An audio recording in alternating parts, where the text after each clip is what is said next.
Hey everyone, my name is Faith, and I did my presentation on love and marriage in the 1950s. I felt like I wanted to cover this era of marriage because the book, Stephanie Kuntz's book, covers all aspects of marriage, all time periods, and she does a very good job.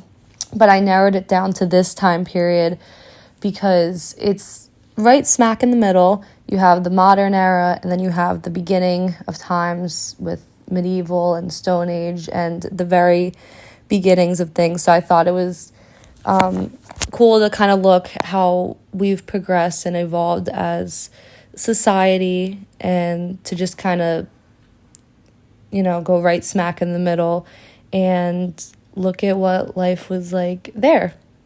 So the first aspect of love in the 50s that I'm going to talk about is the love itself and the, ability to choose. So this was the first time pretty much that people really were encouraged to choose who they want to wed, and based on love and romance. It was no longer a necessity at this point about money and social status like it had been in previous decades. In previous times, women were expected to marry wealthy men because they needed to be financially secure and taken care of. This wasn't a priority as much anymore. Even a couple decades before this was the Great Depression, and things were just very different financially at that time. So different times are different priorities. So love was a priority here.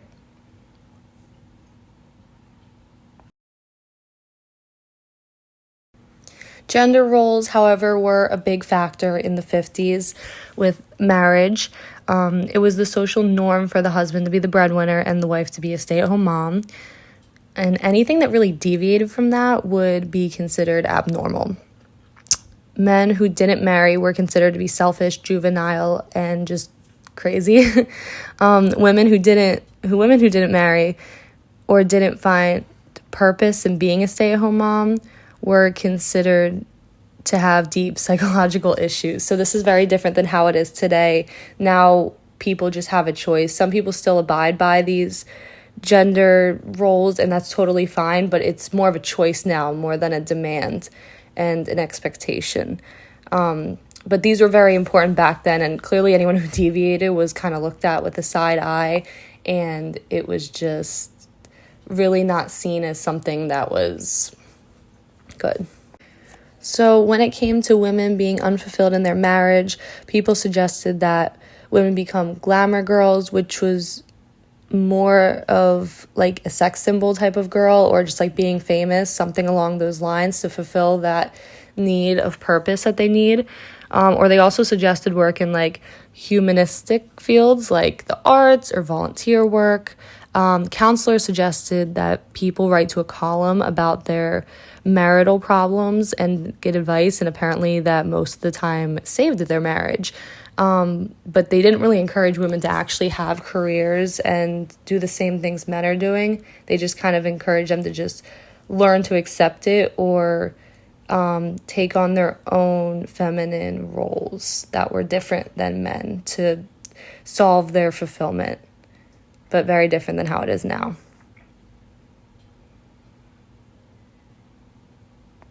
So when you talk about love and marriage, you also have to talk about divorce, of course. So divorce was considered taboo at this time. It was just expected people marry at a young age and they stay together.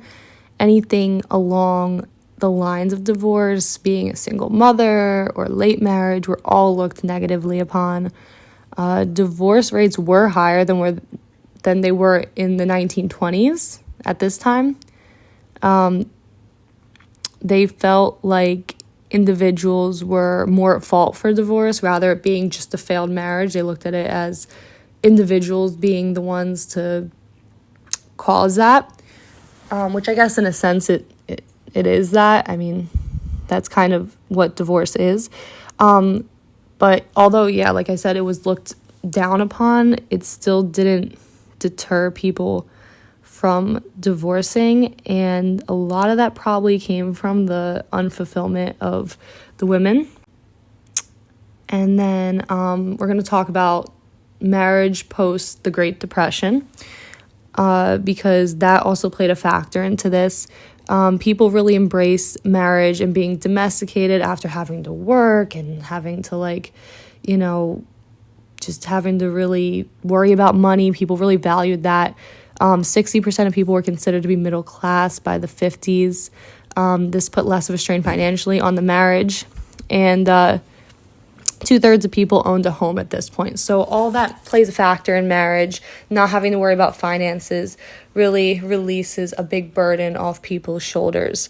So I think that played a factor into it and obviously led to the baby boom of the 50s.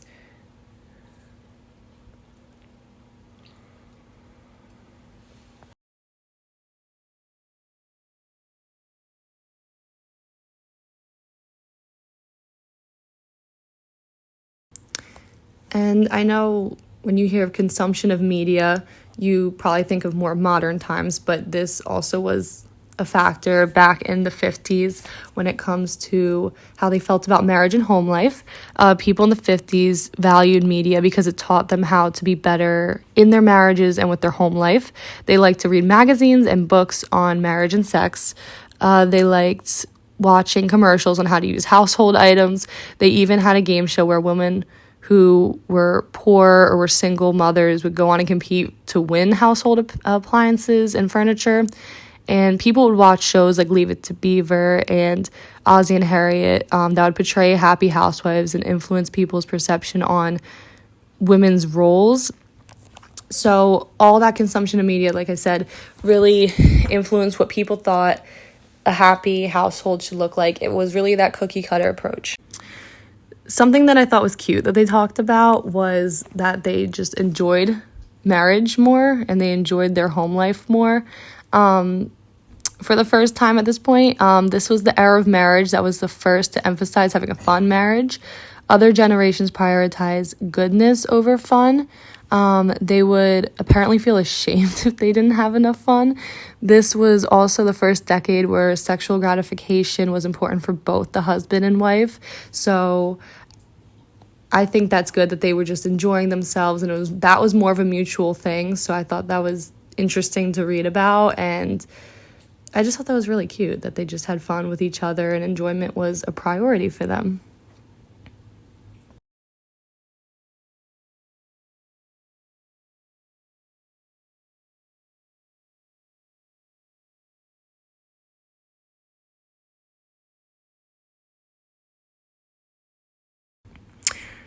Although the social norm was to be a stay-at-home mom, some wives did go to work. There was actually a 400% of moms who worked in the 50s, most of them being older than 45, so their kids were older and they didn't have as much to do at home. They really didn't work full-time. It was more part-time and seasonal. They viewed it as part of their life and not really their whole life. There was still gender inequality in pay at the time, so women weren't making as much as men. And African American women were more likely than white women to work outside of the home.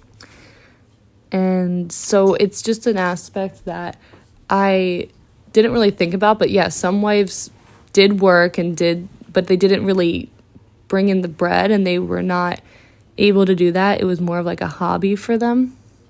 So in the 50s, they wanted to integrate men into parenting, but not full throttle. They didn't want it to be 50-50 split in parenting where the mother and father have equal responsibility with it. They just wanted the dad to have a little bit of a part in it. It was given as an example that men weren't expected to like change diapers, but maybe heat up the formula. That was more of their role as more of like an assistant to the mom and that, but it wasn't like they were, like I said, it wasn't like they were trying to do it 50-50 with that. In some aspects, love and marriage in the 50s was very sweet and romantic, but I'm very happy it's evolved since then. Thank you.